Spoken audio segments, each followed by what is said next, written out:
ایک عورت تھی اور اسے نبی پاک صلی اللہ تعالیٰ علیہ وسلم نے وہ کلمہ پڑھ کے مسلمان ہوئی، مدینہ طیبہ آ گئی تو حضور نے مسجد نبوی شریف میں اس کے لیے مکان، ایک سادہ سا کمرہ ساتھ مسجد کے بنوا دیا، وہیں رہنے لگی۔ اکثر وہ سیدہ طیبہ کے پاس آتی تو حضرت عائشہ صدیقہ رضی اللہ تعالیٰ عنہ فرماتی ہیں وہ بڑی باتیں سناتی اور آخر میں کہتی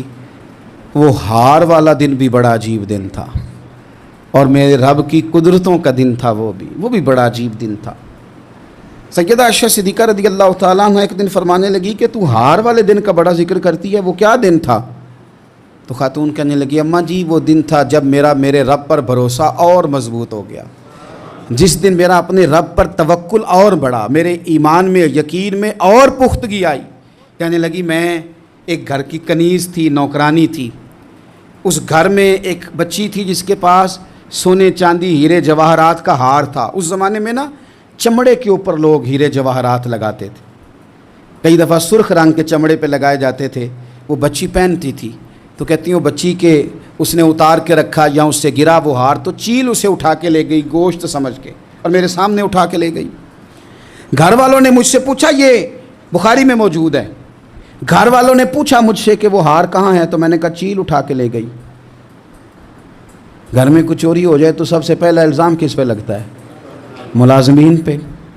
کہتے انہوں نے مجھے بڑا مارا، بڑی تکلیف دی، حتیٰ کہ میری شرمگاہ تک کی تلاشی لی، میری عزت اتنی خراب کی میں بتا نہیں سکتی۔ میرے نبی پاک صلی اللہ علیہ وسلم نے فرمایا سن لو، اگر سینگ والی بکری نے بغیر سینگ والی بکری کو تکلیف دی ہوگی تو قیامت کے دن اسے بھی بدلہ دینا پڑے گا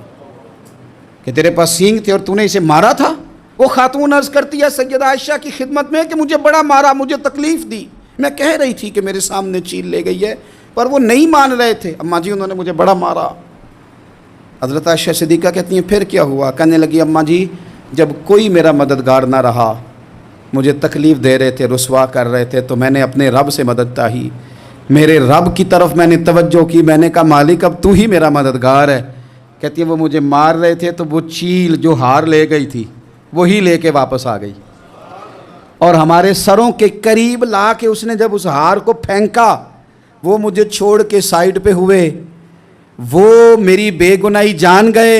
لیکن آپ کو بتاؤں اس دن سے میرا اپنے رب پر یقین اور بڑھ گیا۔ مجھے سمجھ آ گئی کہ جب انسان پورا ٹوٹ جاتا ہے اور جب کوئی چاروں جانب اس کا مددگار نہیں ہوتا تو رب تو ہوتا ہے نا، اللہ تو اس کا مددگار ہوتا ہے نا، وہ تو پھر اپنے اس بندے کی مدد کرتا ہے نا، پھر وہ تو توانائی دیتا ہے نا، وہ تنہا نہیں چھوڑتا، وہ تو آنسوؤں والوں کے آنسوؤں پہ بڑا کرم فرماتا ہے۔